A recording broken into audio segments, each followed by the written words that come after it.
I'm wondering what percentage of religious people who would say, oh yeah, I believe in God and it's the most important thing in my life, what percentage of those religious people do you think have in mind a God of the sort you just described? I don't know, Sam. It's a good question, because when I go talk to people, when I talk to people online and use exactly this terminology, millions of people listen.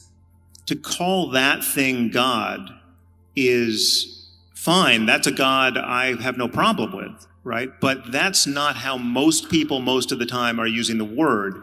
And there's something misleading about that. And that worries me. Yeah, well, if the claim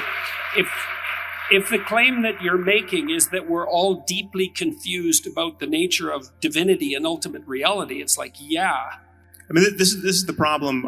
This is what worries me about this. So you could do the same thing with the idea of ghosts, right? So people traditionally have believed in ghosts. It's an archetype, you might say, the ghost. Survival of death is certainly an archetype. And we know what most people most of the time mean when they say they believe in ghosts. And I say, I don't believe in ghosts. And you say, no, you do believe in ghosts. Ghosts are your relationship to the unseen. That's a ghost. So you have a new definition of ghost that you're putting in the place provided, which I have to say, well, of course I have a relationship to the unseen, so yeah, I guess I do believe in ghosts. You know, you win that argument.